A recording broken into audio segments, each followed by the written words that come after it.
The robber fired the gun right at his head, but at the same time, the man put his hands up to cover his face. And instead of piercing through his skull, the bullet struck his wedding ring. It deflected off the metal, splitting it into two pieces. One got stuck in his finger and the other pierced his neck. But apart from minor injuries and a dented ring, the man walked away unharmed.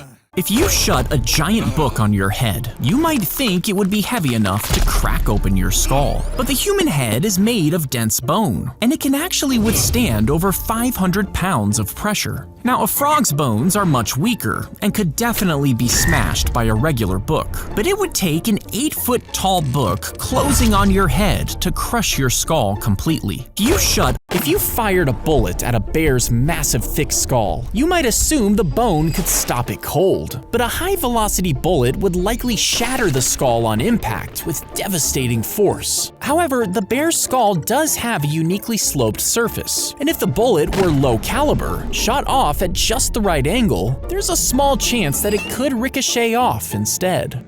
If someone shot you, but you had massive muscles, could the bullet be stopped? Well, a 9mm hits with enough force to punch deep into soft tissue and shatter bone. To stop it with muscle, your chest would need to be nearly 10 inches thick of solid, densely packed muscle. That's more than double the size of Arnold Schwarzenegger in his prime. And even if you could grow that much, you'd weigh hundreds of pounds and barely be able to move. The dog stepped on a loaded shotgun in the back seat of a truck and accidentally pulled the trigger. The bullet tore through the front seat and into a man's back, breaking several ribs and tearing a hole in his lung. He managed to call 911 and was taken to the hospital where he eventually recovered. The dog was taken to animal control but released back to his owner. But unfortunately, this dog was killed a few weeks later in an unrelated incident.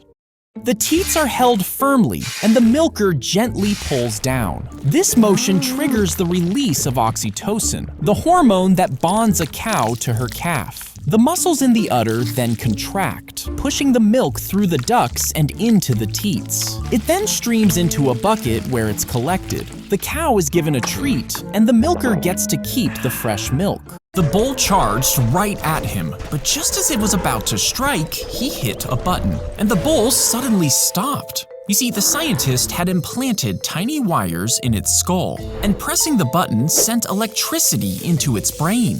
This controlled the signals sent into the bull's body, causing it to stop mid-charge. But when people heard about the experiment, they panicked. They were terrified he would use the technology to control their minds, which put an end to the scientist's research. If you fall into a grain bin, most people might try to climb out, but this is nearly impossible due to the shifting grain, which acts like quicksand and can cut off your ability to breathe. Instead, you should create an air pocket around your face by cupping your hands. If you're trapped and sinking, move slowly to avoid further entrapment. Call for help and stay calm, keeping an air pocket around your face until rescue arrives. If you pour water into a hammer mold, freeze it, peel it out, and then try to hit a nail, it will shatter right away. Instead, use a mallet mold to spread the weight more evenly. Next, tear up a paper towel to spread on the bottom. This makes a mesh that holds the ice layers together. After that, stuff in cotton balls, which helps give the ice a sturdy structure, and lay 2 strings down the length of the hammer to keep the handle connected to the head. Finally, if you top it off with one more layer of paper towels before pouring in the water, you'll end up with a sturdy hammer that can crush a jawbreaker. They'd be tied with ropes and dragged under the ship's hull. As they were pulled beneath the boat, sharp barnacles and rough wood scraped against their skin, causing deep cuts and bleeding.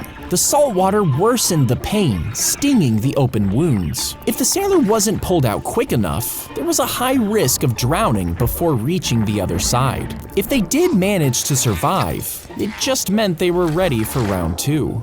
How much blood could a tick drink before it pops? At first, it's tiny, but as it drinks, its body stretches like a balloon, and it can inflate up to 50 times its normal size. But if the tick kept drinking, the pressure would build as it swells up to the size of a grape, and then eventually bursts. Now, leeches can grow up to 11 times bigger, around 17 inches when fully engorged. But if they drink too much, their stretched out bodies split open